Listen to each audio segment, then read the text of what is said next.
ನಮಸ್ಕಾರ ಸ್ನೇಹಿತರೆ. ಕಾಲುಗಳು ದುರ್ಬಲವಾಗುವುದು ದೇಹದ ದೊಡ್ಡ ಎಚ್ಚರಿಕೆ. ಈ 10 ವಸ್ತುಗಳನ್ನು ತಿನ್ನಲು ಪ್ರಾರಂಭಿಸಿ. Leg weakness sensations. ನಮಸ್ಕಾರ ಸ್ನೇಹಿತರೆ, ನಿಮ್ಮೆಲ್ಲರಿಗೂ ನಮ್ಮ ಈ ವಿಡಿಯೋಗೆ ಸ್ವಾಗತ. ನಿಮಗೂ ಸ್ವಲ್ಪ ನಡೆದಾಗ ಅಥವಾ ಮನೆಯ ಮೆಟ್ಟಿಲುಗಳನ್ನು ಹತ್ತುವಾಗ ಕಾಲುಗಳಲ್ಲಿ ಭಾರ, ಬೇಗ ಆಯಾಸ ಅನಿಸುತ್ತದೆಯೇ? ಬೆಳಗ್ಗೆ ಎದ್ದಾಗ ನಿಮ್ಮ ಕಾಲುಗಳಲ್ಲಿ ಮತ್ತು ಪಿಂಡಳಿಗಳಲ್ಲಿ ನೋವು ಅಥವಾ ಸೆಳೆತ ಇರುತ್ತದೆಯೇ? ಹಾಗಿದ್ರೆ ಇದನ್ನು ಸಾಮಾನ್ಯ ವಿಷಯವೆಂದು ನಿರ್ಲಕ್ಷ್ಯ ಮಾಡಬೇಡಿ. ನಮ್ಮ ಕಾಲುಗಳು ಕೇವಲ ನಮ್ಮ ದೇಹದ ಒಂದು ಭಾಗವಲ್ಲ, ಅವು ನಮ್ಮ ದೇಹದ ಅಡಿಪಾಯ ಕೂಡ. ನಿಮ್ಮ ಅಡಿಪಾಯವೇ ದುರ್ಬಲವಾಗಿದ್ದರೆ ಇಡೀ ದೇಹ ಸಮಯಕ್ಕಿಂತ ಮೊದಲೇ ರೋಗಗಳ ಮತ್ತು ವೃದ್ಧಾಪ್ಯದ ಮನೆಯಾಗುತ್ತದೆ. ಕಾಲುಗಳ ದೌರ್ಬಲ್ಯ ನಿಜವಾಗಿಯೂ ನಮ್ಮ ದೇಹ ನಮಗೆ ಒಂದು ದೊಡ್ಡ ಎಚ್ಚರಿಕೆ ನೀಡುತ್ತಿದೆ ಎಂದು ಅರ್ಥ. ಒಳಗೆ ಏನು ಸಮಸ್ಯೆ ನಡೆಯುತ್ತಿದೆ ಎಂದು. ಇಂದಿನ ಈ ವಿಡಿಯೋದಲ್ಲಿ ನಾವು ಈ ಗಂಭೀರ ವಿಷಯದ ಬಗ್ಗೆ ಮಾತನಾಡುತ್ತೇವೆ. ಕಾಲುಗಳ ಈ ದೌರ್ಬಲ್ಯದ ಹಿಂದಿನ ನಿಜವಾದ ಕಾರಣ ಏನು ಮತ್ತು ನಿಮ್ಮ ಕುಟುಂಬ ಮತ್ತು ಮನೆಯ ಅಡುಗೆ ಮನೆಯಲ್ಲಿರುವ 10 ವಸ್ತುಗಳನ್ನು ಆಹಾರದಲ್ಲಿ ಸೇರಿಸಿಕೊಂಡು ನಿಮ್ಮ ಸ್ನಾಯುಗಳನ್ನು ಮತ್ತು ಮೂಳೆಗಳನ್ನು ಹೇಗೆ ಉಕ್ಕಿನಂತೆ ಬಲಿಷ್ಠಗೊಳಿಸಬಹುದು ಎಂಬುದನ್ನು ನಾವು ತಿಳಿಸುತ್ತೇವೆ. ಇಂದಿನ ಮಾಹಿತಿ ನಿಮ್ಮ ಆರೋಗ್ಯಕ್ಕೆ ಅಮೃತ ಸಮಾನವಾಗಿ ಸಾಬೀತಾಗುತ್ತದೆ. ಆದ್ದರಿಂದ ಸ್ನೇಹಿತರೆ, ವಿಡಿಯೋ ಸ್ಕಿಪ್ ಮಾಡದೆ ಪೂರ್ತಿಯಾಗಿ ನೋಡಿ, ತಪ್ಪದೆ ತಿಳಿದುಕೊಳ್ಳಿ. ಸ್ನೇಹಿತರೆ, ನಮ್ಮ ಈ ಚಾನೆಲ್ ಅನ್ನು ಸಬ್ಸ್ಕ್ರೈಬ್ ಮಾಡಿಕೊಳ್ಳಿ. ಇದರಿಂದ ಆರೋಗ್ಯಕ್ಕೆ ಸಂಬಂಧಿಸಿದ ಇಂತಹ ಜ್ಞಾನವರ್ಧಕ ವಿಷಯಗಳು ನಿಮಗೆ ಯಾವಾಗಲೂ ಸಿಗುತ್ತವೆ. ಹಾಗಿದ್ರೆ ಸ್ನೇಹಿತರೆ, ಇನ್ನು ತಡ ಮಾಡದೆ ವಿಡಿಯೋ ಪ್ರಾರಂಭಿಸೋಣ. ಸ್ನೇಹಿತರೆ, ಕಾಲುಗಳು ದುರ್ಬಲವಾಗುವುದು ದೇಹದ ದೊಡ್ಡ ಎಚ್ಚರಿಕೆ ಏಕೆ? ಮೊದಲು ಇದನ್ನು ಅರ್ಥ ಮಾಡಿಕೊಳ್ಳುವುದು ಬಹಳ ಮುಖ್ಯ. ನಮ್ಮ ದೇಹ ನಮಗೆ ಏನು ಸಂಕೇತ ನೀಡಲು ಬಯಸುತ್ತದೆ? ನಮ್ಮ ಕಾಲುಗಳು ದುರ್ಬಲವಾದಾಗ ಅದರ ನೇರ ಪರಿಣಾಮ ನಮ್ಮ ದೈನಂದಿನ ಜೀವನ ಮತ್ತು ಸ್ವಾತಂತ್ರ್ಯ ಅಥವಾ ಜೀವನ ಶೈಲಿಯ ಮೇಲೆ ಬೀಳುತ್ತದೆ. ಏಳುವಾಗ, ಕುಳಿತುಕೊಳ್ಳುವಾಗ ತೊಂದರೆ ಆಗುವುದು, ನಡೆಯುವಾಗ ಸಮತೋಲನ ತಪ್ಪುವ ಭಯ ಇರುವುದು, ಇವೆಲ್ಲ ನಮ್ಮ ಸ್ನಾಯುಗಳು ಮತ್ತು ಮೂಳೆಗಳು ಒಳಗಿನಿಂದ ಟೊಳ್ಳಾಗುತ್ತಿವೆ ಎಂಬುದರ ಸೂಚನೆ. ಸಾಮಾನ್ಯವಾಗಿ ಜನರು ಇದನ್ನು ಕೇವಲ ಹೆಚ್ಚುತ್ತಿರುವ ವಯಸ್ಸಿನ ಪರಿಣಾಮ ಎಂದು ಭಾವಿಸುತ್ತಾರೆ. ಆದರೆ ಇತ್ತೀಚೆಗೆ ಕಡಿಮೆ ವಯಸ್ಸಿನ ಯುವಕರಲ್ಲಿಯೂ ಈ ಸಮಸ್ಯೆ ವೇಗವಾಗಿ ಕಂಡುಬರುತ್ತಿದೆ. ಸಮಯಕ್ಕೆ ಸರಿಯಾಗಿ ಈ ಎಚ್ಚರಿಕೆಯನ್ನು ಅರ್ಥ ಮಾಡಿಕೊಳ್ಳದಿದ್ದರೆ ಮುಂದೆ ಗಂಭೀರ ಕೀಲು ನೋವು, ಸಂಧಿವಾತ, ಆರ್ಥ್ರೈಟಿಸ್, ನರಗಳ ಬ್ಲಾಕೇಜ್ ಅಥವಾ ಶಾಶ್ವತ ದೌರ್ಬಲ್ಯದಂತಹ ದೊಡ್ಡ ಸಮಸ್ಯೆಗಳು ಎದುರಾಗಬಹುದು. ಆದರೆ ಸ್ನೇಹಿತರೆ, ಭಯಪಡುವ ಅಗತ್ಯವಿಲ್ಲ. ಏಕೆಂದರೆ ಸರಿಯಾದ ಪೋಷಣೆ ಮತ್ತು ಆಯುರ್ವೇದದ ನಿಯಮಗಳನ್ನು ಅನುಸರಿಸುವ ಮೂಲಕ ಈ ದೌರ್ಬಲ್ಯವನ್ನು ಬೇರು ಸಮೇತ ನಿವಾರಿಸಬಹುದು. ಸ್ನೇಹಿತರೆ, ಕಾಲುಗಳನ್ನು ಬಲಿಷ್ಠಗೊಳಿಸುವ 10 ಪ್ರಮುಖ ಆಹಾರಗಳು. ಈಗ ಇಂದಿನಿಂದಲೇ ನಿಮ್ಮ ಆಹಾರದ ಭಾಗವಾಗಿಸಿಕೊಳ್ಳಬೇಕಾದ ಆ 10 ಮಾಂತ್ರಿಕ ಮತ್ತು ಪೌಷ್ಟಿಕ ವಸ್ತುಗಳ ಬಗ್ಗೆ ಮಾತನಾಡೋಣ. 1. ಹಾಲು. ಮೂಳೆ ಮತ್ತು ಸ್ನಾಯುಗಳ ಬಲದ ಹೆಸರು ಬಂದ ಕೂಡಲೇ ಮೊದಲು ಬರುವ ಹೆಸರೇ ಹಾಲು. ಹಾಲು ಕ್ಯಾಲ್ಸಿಯಂ, ಪ್ರೋಟೀನ್ ಮತ್ತು ವಿಟಮಿನ್ ಡಿ ಯ ಸಂಪೂರ್ಣ ಮತ್ತು ಉತ್ತಮ ಮೂಲ. ಪ್ರತಿದಿನ ರಾತ್ರಿ ಮಲಗುವ ಮೊದಲು 1 ಲೋಟ ಬಿಸಿ ಹಾಲು ಕುಡಿಯುವುದರಿಂದ ಕಾಲುಗಳ ಮೂಳೆಗಳ ಸಾಂದ್ರತೆ ಹೆಚ್ಚುತ್ತದೆ ಮತ್ತು ರಾತ್ರಿ ಕಾಲುಗಳ ಸೆಳೆತದಿಂದಲೂ ಪರಿಹಾರ ಸಿಗುತ್ತದೆ. 2. ವಾಲ್ನಟ್ ಅಂದರೆ ಅಕ್ರೋಟ್.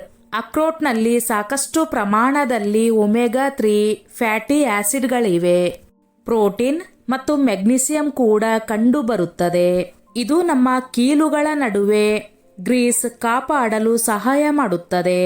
ಪ್ರತಿದಿನ ಬೆಳಗ್ಗೆ ಖಾಲಿ ಹೊಟ್ಟೆಯಲ್ಲಿ 2 ನೆನೆಸಿದ ಅಕ್ರೋಟ್ ತಿನ್ನುವುದರಿಂದ ಕಾಲುಗಳ ಕೀಲುಗಳ ನೋವು ದೂರವಾಗುತ್ತದೆ ಮತ್ತು ದೈಹಿಕ ಸಾಮರ್ಥ್ಯವೂ ಕೂಡ ಹೆಚ್ಚಾಗುತ್ತದೆ. 3ನೇಯದು ಸ್ನೇಹಿತರೆ, ಬೇಳೆಕಾಳುಗಳು. ನಮ್ಮ ಸ್ನಾಯುಗಳಿಗೆ ಶಕ್ತಿ ನೀಡಲು ಅತ್ಯಂತ ಅಗತ್ಯವಾದದ್ದು ಪ್ರೋಟೀನ್. ಹೆಸರು ಬೇಳೆ, ಮಸೂರಿ, ಉದ್ದಿನ ಬೇಳೆ ಮತ್ತು ತೊಗರಿ ಬೇಳೆಯಂತಹ ಬೇಳೆಕಾಳುಗಳು ಪ್ರೋಟೀನ್ನ ಪವರ್ ಹೌಸ್. ನಿಮ್ಮ ಮಧ್ಯಾಹ್ನದ ಊಟದಲ್ಲಿ ಒಂದು ದೊಡ್ಡ ಬಟ್ಟಲು ಬೇಳೆಯನ್ನು ಖಂಡಿತವಾಗಿ ಸೇರಿಸಿಕೊಳ್ಳಿ. ಇದು ಸ್ನಾಯುಗಳ ಸೆಳೆತವನ್ನು ಸರಿಪಡಿಸಲು ಬಹಳ ಪರಿಣಾಮಕಾರಿ ಮತ್ತು ಅವುಗಳನ್ನು ಬಲಿಷ್ಠಗೊಳಿಸುತ್ತದೆ. ಸ್ನೇಹಿತರೆ, 4. ನೆನೆಸಿದ ಕಡಲೆ. ಕಡಲೆಯನ್ನು ಬಡವರ ಬಾದಾಮಿ ಎಂದು ಕರೆಯಲಾಗುತ್ತದೆ. ನೆನೆಸಿದ ಕಡಲೆಯಲ್ಲಿ ಸಾಕಷ್ಟು ಪ್ರಮಾಣದಲ್ಲಿ ಕಬ್ಬಿಣ, ಪ್ರೋಟೀನ್ ಮತ್ತು ಫೈಬರ್ ಇರುತ್ತದೆ.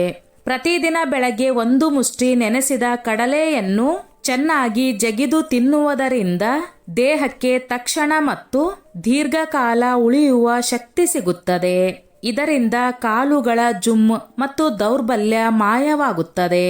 ಸ್ನೇಹಿತರೆ, 5. ಬಾಳೆಹಣ್ಣು. ಬಾಳೆಹಣ್ಣು ಪೊಟ್ಯಾಸಿಯಂನ ಅತ್ಯುತ್ತಮ ಮತ್ತು ಸುಲಭ ಲಭ್ಯವಿರುವ ಮೂಲ. ಅನೇಕ ಬಾರಿ ದೇಹದಲ್ಲಿ ಪೊಟ್ಯಾಸಿಯಂ ಕೊರತೆಯಿಂದ ಕಾಲುಗಳ ನರಗಳಲ್ಲಿ ಸೆಳೆತ ಮತ್ತು ತೀವ್ರ ಕ್ರ್ಯಾಂಪ್ಸ್ ಆರಂಭವಾಗುತ್ತದೆ. ದಿನಕ್ಕೆ 1 ಅಥವಾ 2 ಬಾಳೆಹಣ್ಣುಗಳನ್ನು ತಿನ್ನುವುದರಿಂದ ಸ್ನಾಯುಗಳ ಕಾರ್ಯಕ್ಷಮತೆ ಉತ್ತಮಗೊಳ್ಳುತ್ತದೆ ಮತ್ತು ಆಯಾಸ ತಕ್ಷಣ ಮಾಯವಾಗುತ್ತದೆ. ಸ್ನೇಹಿತರೆ, 6. ಪನ್ನೀರ್. ಇದು ಪ್ರೋಟೀನ್ ಮತ್ತು ಕ್ಯಾಲ್ಸಿಯಂನ ಇನ್ನೊಂದು ಅದ್ಭುತ ಮೂಲ. ಇದು ನಮ್ಮ ದೇಹಕ್ಕೆ ನಿಧಾನವಾಗಿ ಜೀರ್ಣವಾಗುವ ಶಕ್ತಿ ಮತ್ತು ಪೋಷಣೆಯನ್ನು ನೀಡುತ್ತದೆ. ನೀವು ಸಸ್ಯಾಹಾರಿಗಳಾಗಿದ್ದರೆ ನಿಮ್ಮ ಆಹಾರದಲ್ಲಿ 50 ರಿಂದ 100 ಗ್ರಾಂ ಕಚ್ಚಾ ಪನ್ನೀರ್ ಖಂಡಿತ ಸೇರಿಸಿ. ಇದು ನಿಮ್ಮ ಮೂಳೆ ಮತ್ತು ಮೊಣಕಾಲುಗಳನ್ನು ದೀರ್ಘಕಾಲ ವಯಸ್ಸಾಗದಂತೆ ಕಾಪಾಡುತ್ತದೆ. ಸ್ನೇಹಿತರೆ, 7. ಬಾದಾಮಿ.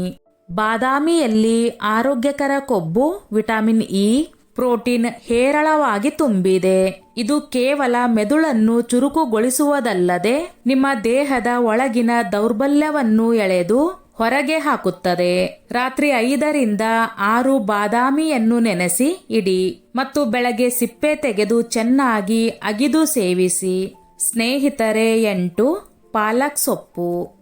ಕಾಲುಗಳಲ್ಲಿ ದೌರ್ಬಲ್ಯ ಮತ್ತು ಭಾರದ ದೊಡ್ಡ ಕಾರಣ.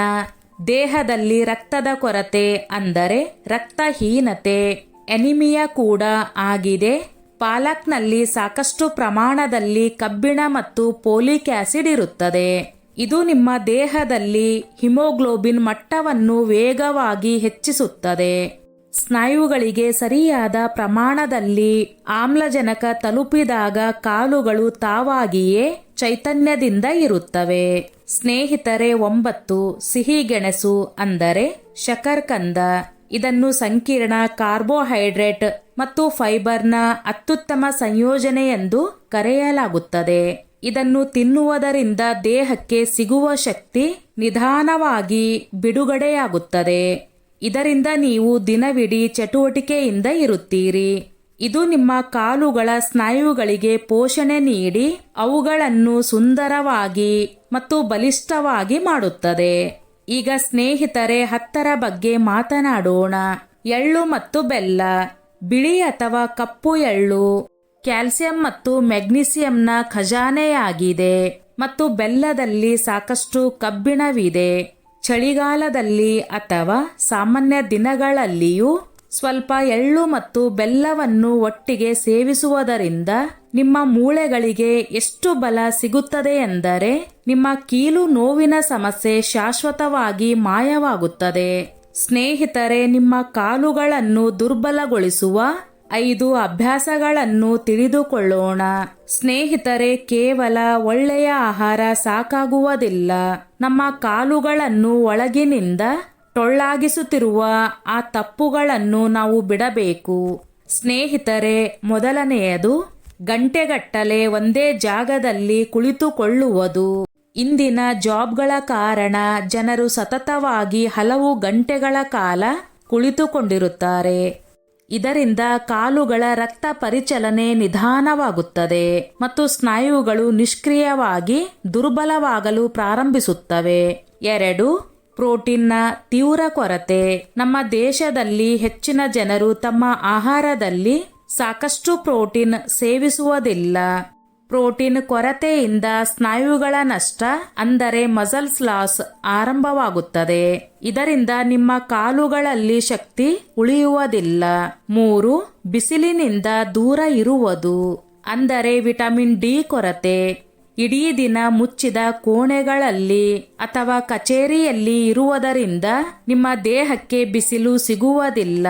ವಿಟಮಿನ್ ಡಿ ಇಲ್ಲದೆ ನಮ್ಮ ದೇಹ ಕ್ಯಾಲ್ಸಿಯಂ ಅನ್ನು ಹೀರಿಕೊಳ್ಳಲಾಗುವುದಿಲ್ಲ. ಇದರಿಂದ ಮೂಳೆಗಳು ದುರ್ಬಲವಾಗುತ್ತವೆ. ಮುಂದಿನದು ಕಡಿಮೆ ನೀರು ಕುಡಿಯುವುದು. ಸ್ನೇಹಿತರೆ, ಡಿಹೈಡ್ರೇಷನ್ನಿಂದ ಸ್ನಾಯುಗಳಲ್ಲಿ ಲ್ಯಾಕ್ಟಿಕ್ ಆಸಿಡ್ ಸಂಗ್ರಹವಾಗಲು ಪ್ರಾರಂಭವಾಗುತ್ತದೆ. ಇದರಿಂದ ನಿಮ್ಮ ಕಾಲುಗಳಲ್ಲಿ ಸದಾ ನೋವು ಮತ್ತು ಭಾರ ಉಳಿಯುತ್ತದೆ. ಸ್ನೇಹಿತರೆ, ಮುಂದಿನ ಅಂಶ ದೈಹಿಕ ಚಟುವಟಿಕೆಗಳನ್ನು ಮಾಡದಿರುವುದು. ವಾಕಿಂಗ್ ಅಥವಾ ಹಗುರ ವ್ಯಾಯಾಮವನ್ನು ಮಾಡದ ಜನರ ಕಾಲುಗಳ ಸಾಮರ್ಥ್ಯ ನಿಧಾನವಾಗಿ ಕುಂಠಿತವಾಗುತ್ತದೆ. ಕಾಲುಗಳನ್ನು ಉಕ್ಕಿನಂತೆ ಮಾಡಲು ಇನ್ನಷ್ಟು ಸುಲಭ ಉಪಾಯಗಳು. ಸ್ನೇಹಿತರೆ, ಮೊದಲನೆಯದಾಗಿ ನಿಮ್ಮ ಆಹಾರವನ್ನು ಸುಧಾರಿಸುವುದರ ಜೊತೆಗೆ ನಿಮ್ಮ ಜೀವನ ಶೈಲಿಯಲ್ಲಿಯೂ ಈ ಸಣ್ಣ ಬದಲಾವಣೆಗಳನ್ನು ಮಾಡುವ ಅಗತ್ಯವಿದೆ. ಪ್ರತಿದಿನ ಬೆಳಗ್ಗೆ ಅಥವಾ ಸಂಜೆ ಕನಿಷ್ಠ 20 ರಿಂದ 30 ನಿಮಿಷಗಳ ಕಾಲ ವಾಕಿಂಗ್ ಮಾಡಿ. ಸ್ನೇಹಿತರೆ, ಹಗುರವಾದ ಸ್ಟ್ರೆಚಿಂಗ್ ಕೂಡ ಮಾಡಿ. ಇದರಿಂದ ನಿಮ್ಮ ನರಗಳ ಬ್ಲಾಕೇಜ್ ತೆರೆಯುತ್ತದೆ. ದಿನಕ್ಕೆ ಕನಿಷ್ಠ 8 ರಿಂದ 10 ಲೋಟ ನೀರನ್ನು ಖಂಡಿತವಾಗಿ ಕುಡಿಯಿರಿ. ಬೆಳಗಿನ ಬೆಚ್ಚಗಿನ ಬಿಸಿಲಿನಲ್ಲಿ 15 ನಿಮಿಷ ಖಂಡಿತವಾಗಿ ಕುಳಿತುಕೊಳ್ಳಿ. ಮತ್ತು ಉಚಿತವಾದ ವಿಟಮಿನ್ ಡಿ ನಿಮ್ಮ ಕಾಲುಗಳಿಗೆ ಹೊಸ ಚೈತನ್ಯ ತುಂಬುತ್ತದೆ. ಇದಲ್ಲದೆ ನಿಮ್ಮ ತೂಕವನ್ನು ನಿಯಂತ್ರಣದಲ್ಲಿ ಇಡಿ, ಏಕೆಂದರೆ ಅಗತ್ಯಕ್ಕಿಂತ ಹೆಚ್ಚಿನ ತೂಕದ ನೇರ ಸಂಬಂಧವು ನಮ್ಮ ಕಾಲುಗಳು ಮತ್ತು ಮೊಣಕಾಲುಗಳ ಮೇಲೆಯೇ ಬೀಳುತ್ತದೆ. ಸ್ನೇಹಿತರೆ, ಈ ಇಡೀ ಚರ್ಚೆಯ ಸಾರಾಂಶ ಇಷ್ಟೇ. ನಿಮ್ಮ ಇರುವ ಕಾಲುಗಳೇ ನಿಮ್ಮ ಸ್ವಾವಲಂಬನೆ ಮತ್ತು ಸಂತೋಷದ ಜೀವನದ ನಿಜವಾದ ಅಡಿಪಾಯ. ದುರ್ಬಲ ಕಾಲುಗಳು ಕಾಲಕ್ರಮೇಣ ನಿಮ್ಮ ಮತ್ತು ನಿಮ್ಮ ಕೆಲಸದ ಸಾಮರ್ಥ್ಯವನ್ನು ಕಸಿದುಕೊಳ್ಳುವುದು ಮಾತ್ರವಲ್ಲದೆ ನಮ್ಮನ್ನು ಇತರರ ಮೇಲೆ ಅವಲಂಬಿತರನ್ನಾಗಿ ಮಾಡುತ್ತದೆ. ಇಂದು ನಾವು ನಿಮಗೆ ಹೇಳಿದ ಈ 10 ವಸ್ತುಗಳು ಕೇವಲ ಆಹಾರ ಮಾತ್ರವಲ್ಲ, ಬದಲಿಗೆ ನಿಮ್ಮ ಮುಂದೆ ಬರುವ ನಾಳೆಯ ಆರೋಗ್ಯಕ್ಕಾಗಿ ಮಾಡಿದ ಒಂದು ಅತ್ಯುತ್ತಮವಾದ ಹೂಡಿಕೆ. ನಿಮ್ಮ ದೇಹದ ಸಂಕೇತಗಳನ್ನು ಅರ್ಥ ಮಾಡಿಕೊಳ್ಳಿ. ಈ ಎಲ್ಲ ಉಪಾಯಗಳ ನಂತರವೂ ಕಾಲುಗಳ ದೌರ್ಬಲ್ಯ ಮತ್ತು ಜುಮ್ ಅಥವಾ ನೋವು ನಿರಂತರವಾಗಿ ಉಳಿದರೆ ಒಳ್ಳೆಯ ವೈದ್ಯರ ಸಲಹೆ ಪಡೆಯಲು ಖಂಡಿತ ಹಿಂಜರಿಯಬೇಡಿ. ಜಾಗರೂಕರಾಗಿರಿ, ಆರೋಗ್ಯವಾಗಿರಿ. ಸ್ನೇಹಿತರೆ, ಈ ನನ್ನ ಮಾಹಿತಿ ನಿಮಗೆ ಇಷ್ಟವಾಗಿದ್ದಲ್ಲಿ ದಯವಿಟ್ಟು ಶೇರ್ ಮಾಡಿ, ಲೈಕ್ ಮಾಡಿ ಮತ್ತು ಸಬ್ಸ್ಕ್ರೈಬ್ ಮಾಡಿ.